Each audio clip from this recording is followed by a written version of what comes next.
A spiritual practice is a healing journey that looks different for everyone, and you don't need anything fancy.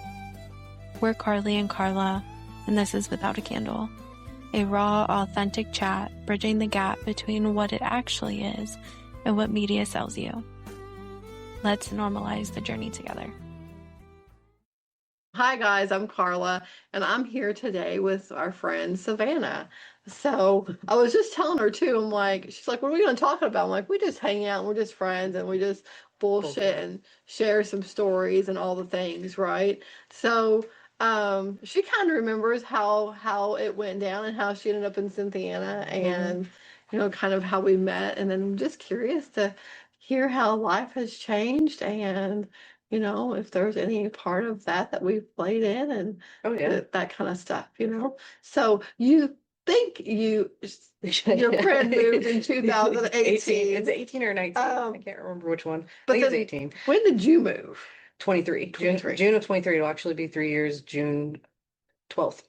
Okay. So well, happy anniversary. Thank you. Yeah.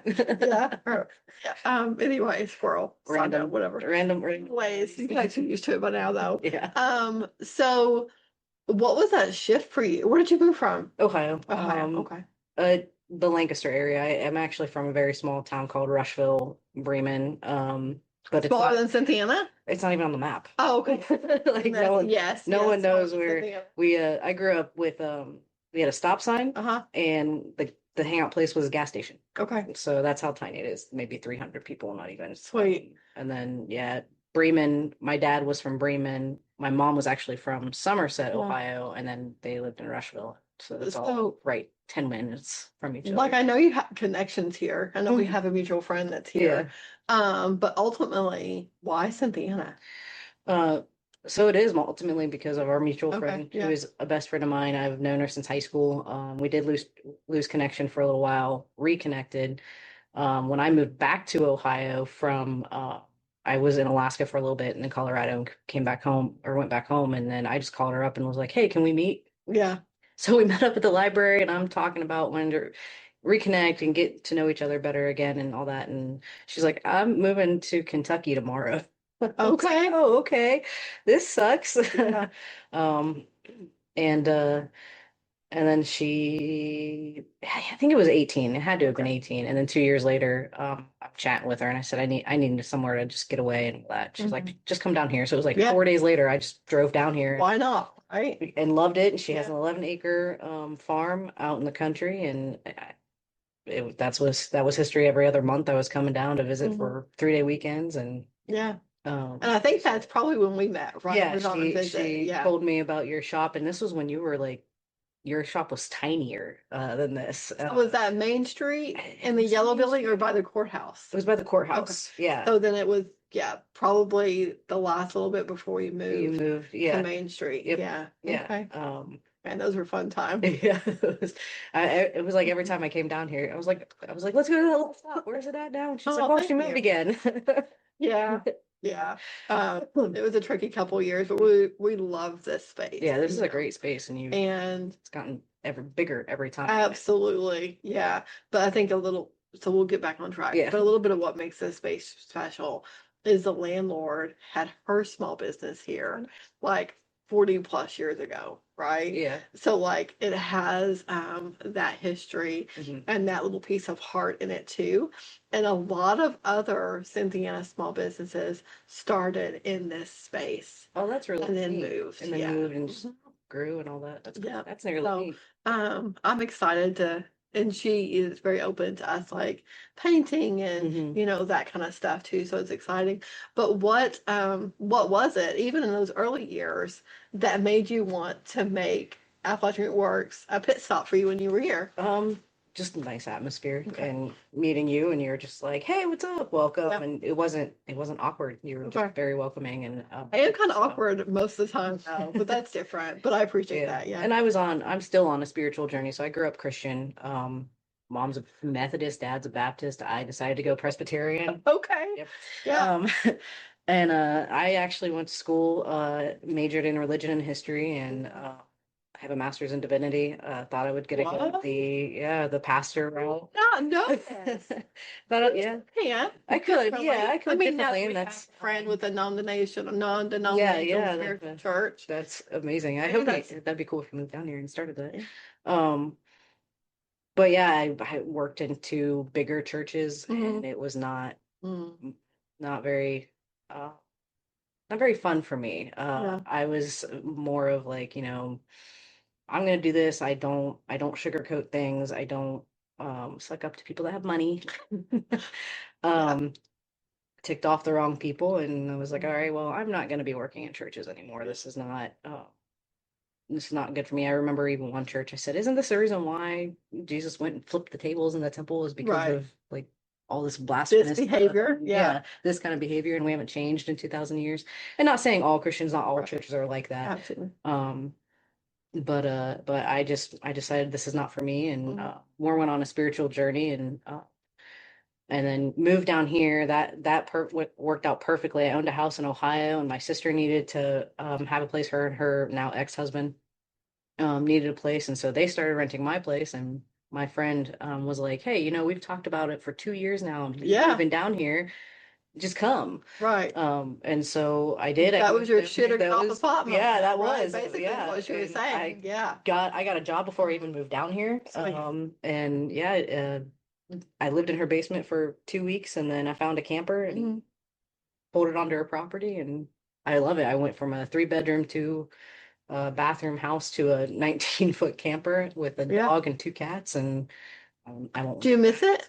A bigger place? Yeah. No. Yeah, I don't think I would either. No. But my husband loves this stuff. Yeah. So I like the minimalist lifestyle for sure. Like absolutely. And I'll collect things. Like I start getting things, and I'll go look around. I'm like, there's too much stuff in here. So I go back through and then get rid of things that urge it back out for sure. So now I'm super curious because I didn't know that you had studied religion, like all that stuff. I don't even know what questions to ask after that, right? I'm just curious. What pieces of that, when you're learning about all the religions, still sit with you positively? Like, do you have a favorite aspect, or? I don't think I have a favorite aspect. I love learning about cultures, religions, history, and just learning about everything, and the good and the bad, because each religion has their good and bad. Absolutely. We talk about in Judaism, Islam, and Christianity, and how a lot of people are against them because they're just like, oh, they don't believe in Jesus. Well, yes, they do. They believe in the same God that Christians do, all three of them. It's just Judaism and Islam believe in that Jesus was a prophet. They show a lot of respect for him. Even Islam, they'll say, may he rest in peace, or something similar to that. So that's always been really cool to me. The three of the big ones are almost very similar, and of course they have their historical. What is your favorite piece, or what piece of that do you feel like isn't represented or respected enough? Represented or respected enough? Like, is there a specific religion that you think like, oh, why don't we know more about this? Wicca for sure. Okay. Wiccan or Wicca or witchcraft, whatever you want to call it. That definitely is always has a bad rap. And over the years, I've learned a little bit more. Granted, I never thought it had a bad rap. I grew up watching Charmed and that kind of stuff. I always loved it. But everyone's like, oh, you worship the devil. No, that's not. Well, it's good when it's a Hollywood type aspect. But when you spin it around and you're like, no, there's real life practices of some of these things. This is a legit thing. And it's more of not worshiping anything specifically, but like using Mother Earth and the universe as a way of life, as a way of actually living, not worshiping a deity or anything like that, which you can. Right. But even that's understood differently, right? It's more like what that deity, for this conversation, what that harnesses and what that represents and what that symbolizes, versus like worshiping,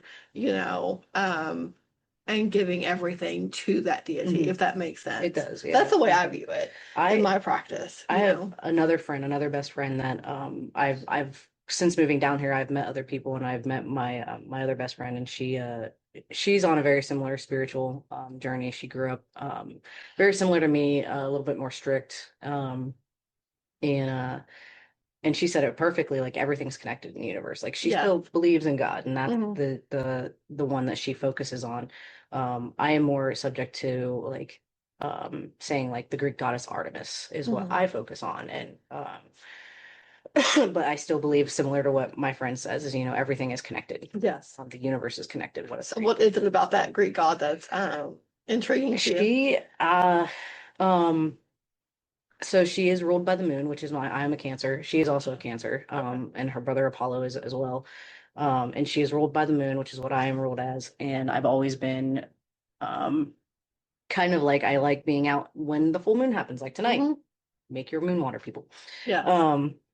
And I can't remember, there was one day, this was maybe a year ago, something happened and I was like, Artemis, like what is going on? And over the years, she has kind of tried to like come to me and be like, I am who you need to be focusing on. And she is the Greek god of the hunt. And I have been getting into, for the last several years, moving down here, getting into archery. Okay. And that's her bow. As recreational, or do you think that's also going to be how you learn to thrive for yourself? Both. Okay. I've been doing that for both. I started out recreationally, and then it's like, well, this is how I'm going to actually continue. And you know, you never know, when the world blows up, I'll know how to hunt. Yeah. With a bow and arrow. Yeah. I'm not saying I don't, like, I knew how to use a crossbow, but an actual like traditional one. That is actually a goal of mine, is I want to learn how to make them. Okay. So that's sweet. That's gonna take a while. And that's okay, because I mean, doesn't everything worth learning take a while? Yep. Right? Yeah. And then there's learning it, and then there's the journey of mastering it. Yeah. And then you probably think you have it mastered, then you learn and then something it's something new. Yeah. Yes. So, and I'm thankful for that process, right? Like, I'm thankful that just when I think I have it figured out, I'm shown not quite. You know, there's still more to learn. My basketball coach in high school said it perfectly, and I make sure I remember how he said it. The day I learn everything is the day I quit, because I can't teach you anymore. Yeah. And it's always stuck with me since I was 16 years old. The day he said that, I was like, okay, I like That's that. awesome. Logan, my oldest son, he explained to me when I was making excuses for learning new things. And he's like, well, if you learn it, like, you have to teach it. Then you'll excel at learning it. And I'm like, that's an interesting concept, you know, because I will put more energy into learning it if I think I may have to teach it someday. Right? Yeah. So I really like that. I like that. I'll have to remember that. He's taught me a lot, the firstborn. I think they always do, right? So the journey of making that transformation and moving down here, going minimalist, basically, and then finding yourself, and now discovering that you want, like, you have a big goal now, you know, like learning how to make your own bow and arrow. Like, I feel like that's a big goal. What else have you stumbled across that you don't think you would have if you were I stayed up in Ohio? Oh, I grew up in the country. The towns I grew up in were very, like I said, very small, 300. I think Rushville is 300 people and Bremen's 900 people. Okay. Right in the middle of like the country. You drive 2 seconds and you have horses and that kind of stuff. Gotcha. And, but I think moving down here, my first job was working on a farm out in Georgetown, and that's how I met my other friend as well. She was the product manager or produce manager out there. And just getting to learn with her. Like, I grew up with my grandparents, like doing small gardens and everything, but it, like, seeing the vastness of, like, you know, these organic farms and everything, and seeing how big they could be, and what it takes to actually put into it to be able to sustain. And I think I've learned a lot on, you know, if something does happen, I think I could do this in order to be able to survive. I know that's one thing. My friend that I moved down here, I don't know if I'm allowed saying names. I asked for permission. Okay, so I don't see her having an issue with it, but because I didn't ask for permission, and if it comes out, we can always edit it. Okay. So don't worry about it too much. Yeah. And like, even those last couple minutes may be edited. I don't know. Yeah. So, where was I going with this? the garden being sustainable. So, zombies. I mean, we're the Walking Dead exactly, started. and that's what it was. My friend. Yeah. She told me, like, I hate zombies. But her place where she's at is like the perfect area that if a zombie apocalypse happens, Yeah. we can defend that place. We've got to figure it And out. we have it all planned out and Yeah. everything. But when she told me that this was where The Walking Dead was created, Yeah. or I was like, oh great, yeah, fun. And I'll never forget this. I was down here visiting, and we were at where the Sweet Boutique used to be, and a Jeep goes by. It's all white with these red handprints all over, and it says Rescue Response Team. And I was like, I'm moving down here. Like, this is where nightmares happen. Yes, this is where nightmares come and from. then one of the Jeep clubs here, it's called the Zombie Crawlers. I don't know if you knew I that didn't or know not. that. Yeah. So if you're one of the Jeep club in the zombie scene, maybe look that up. I feel like I definitely had more questions for you and like more conversation pieces, but now, yeah, a little bit, yeah. So, I guess with that in mind and knowing the possibilities, what keeps you from doing that before you have to, before you need to?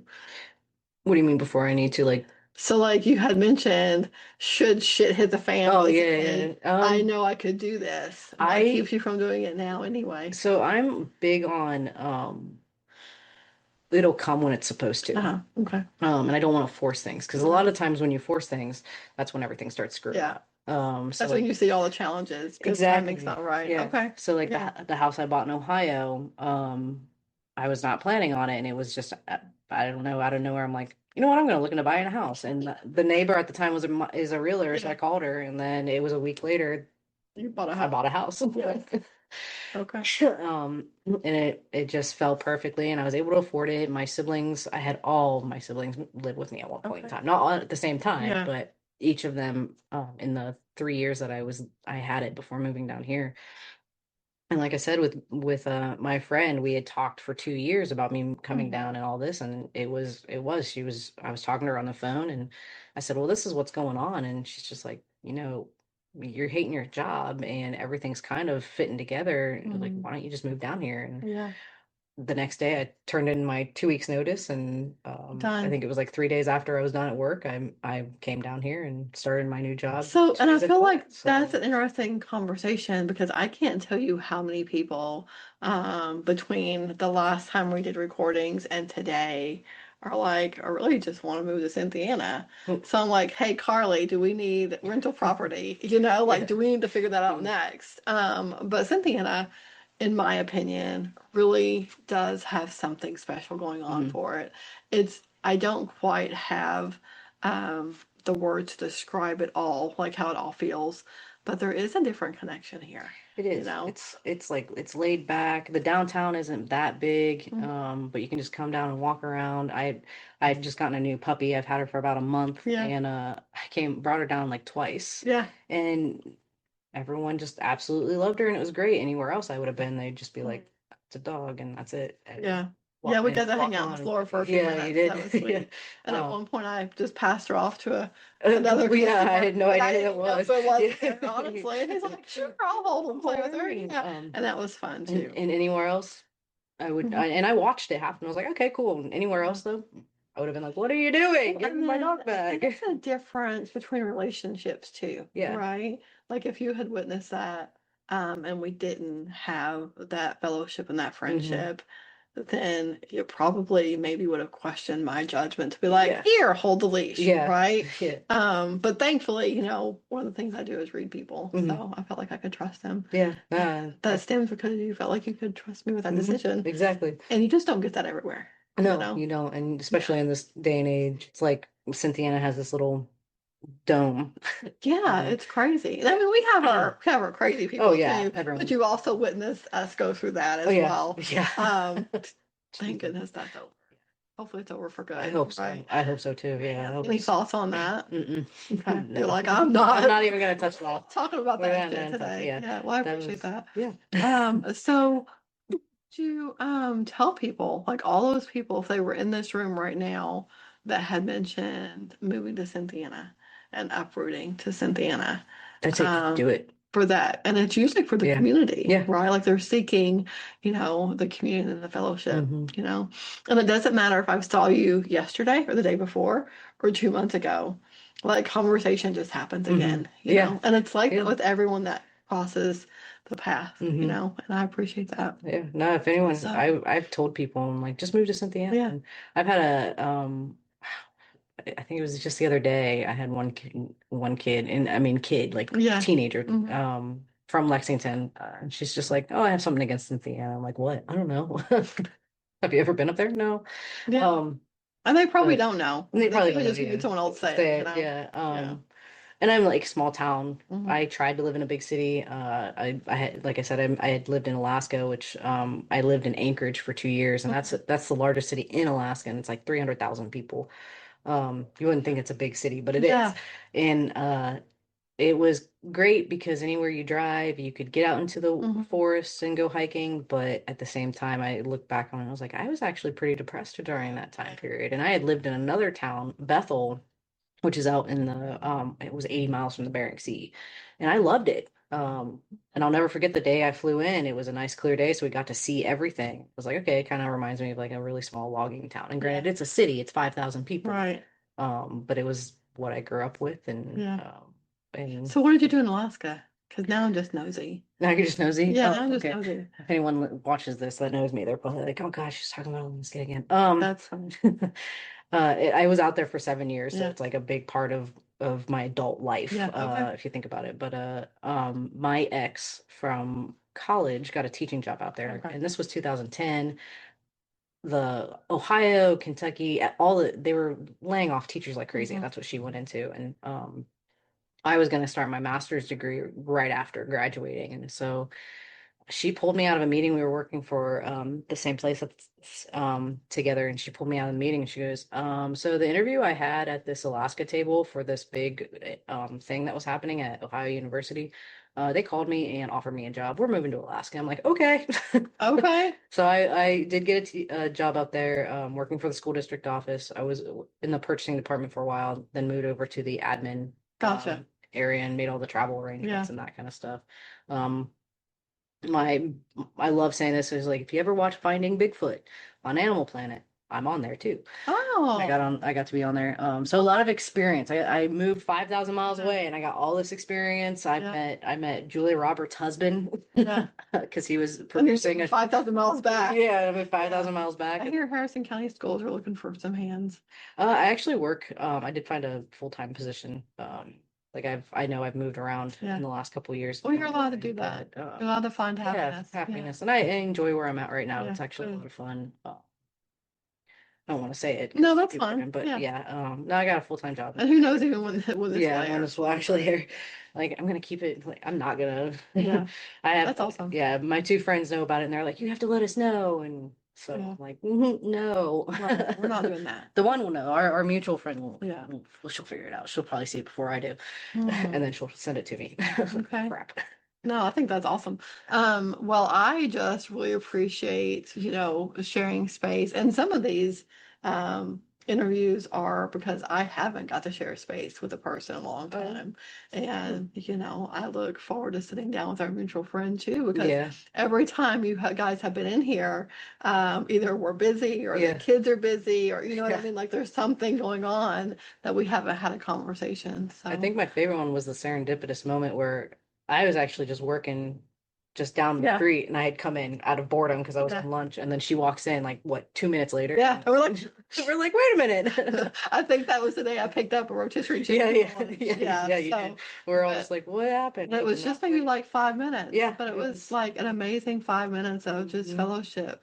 Yeah, we forget as adults we need that. Yeah, we definitely need that. We need that human connection, and we need to figure out how to make that happen more. Yeah, we do. Yeah. Because I can tell, like, we all just need it. Yeah. Any last words or any last piece of advice for any of the things? Just if you're a person that doesn't know where they're going in life, go to a rock shop. This is what we call it, rock shop. Well, my other friend and I call it the rock shop, her and her kids. But just go in and see what it's like, and whether you're a hardcore Christian or whatever, just be open to learning different things. Like, and we love you no matter what you are. Yeah, no matter what. Like, yeah, just come in as you are and be open to just having conversations. Don't like you're going to hell because of this. Because you know what? But if you want to move to Cynthiana, just fucking move to Cynthiana. Yes, just move it. It's a damn thing. Do it. Just don't think about it anymore. Just do it. I'm excited. Well, thank you for coming in. Thank you for sharing space, and we'll have to figure out how to get us all together again. Like, just a random serendipitous moment. Something like that. Yeah. I didn't know we're you were gonna sign off for now, and I'm just gonna say thank you, and then we'll see you when we see you. Bye, y'all. Bye. I'm just gonna shuttle around. Yeah, it's just something something simple. We really like to have just all the different people and things. I can't wait to hear what. Thanks for tuning in to Without a Candle. If this episode landed with you in any way, drop us a like and leave a comment, and then visit the show notes for the connection links and more. And remember, you are your greatest tool. We'll catch you next time. See ya.